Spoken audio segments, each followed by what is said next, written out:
Mike. Thanks, Randy. Take me to your leader. Nate QUARRY, you are from Ultimate Fighter 1. You were a contestant who became a coach, and now you're an Ultimate Fighter. You are correct, sir. How was that transition for you?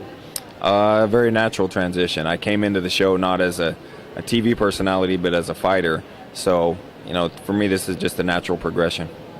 What was it like when you found out that you were injured and you would have to drop out of Ultimate Fighter 1? That was definitely very heartbreaking to know that I'd gone so far and to have something like this happen to me and kind of take away that opportunity. But as I go through my life, I'm kind of seeing that as things happen, there's always another avenue to take, and I can say that I came out of the show with a very large fan base without ever having to fight, and then getting to fight 3 times in the UFC has really proven to everyone why I was there in the first place, and now I'm getting a title shot against Rich Franklin. So, it all worked out for the best in the end. Is that title shot tomorrow night?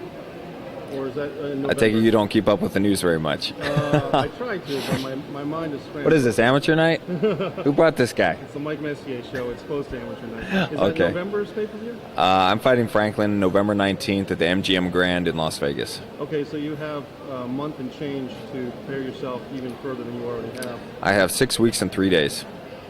Not that you're taking count or anything. Nope. And what is the preparation for a fight? I mean, Rich Franklin is obviously well respected. He's the middleweight champ, and he's also a coach on top of on the Ultimate Fighter 2. So this is a huge step for you. Do you think you're ready? This is something I've been training for my whole life.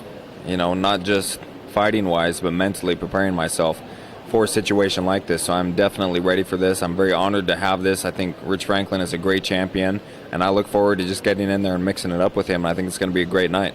Are there any holes in his armor that you see that you can take advantage of? There's a few things. If you watch his game, he does a few things that I think I can exploit. Nate, you were kind of the peacemaker in the Ultimate Fighter 1. What's that supposed to mean? You're kind of the guy that was keeping Chris Ledman in check. You supported him, and he was kind of an emotional guy. He had problems with cost check. Is that your personality outside of the octagon? You're a guy who likes to keep people on the same page?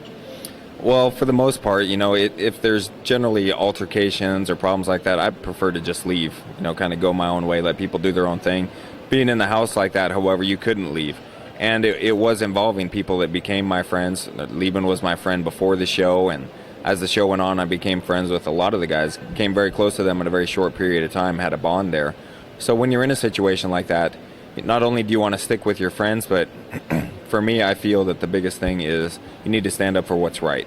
And there was times when Chris Lieben was in the wrong, and I made it very clear to him that my feelings were you need to shape up and pull your head out of your ass, basically, and do the right thing. But then when things were against him, I'm definitely going to side with him. Because to me, if people could do that in the world, look at things clearly and say, well, this is right and this is wrong, it'd be so much easier instead of going to things with a blank look. I'm a Republican, so I believe everything the government does, or I'm a Democrat, so I hate everything the government does.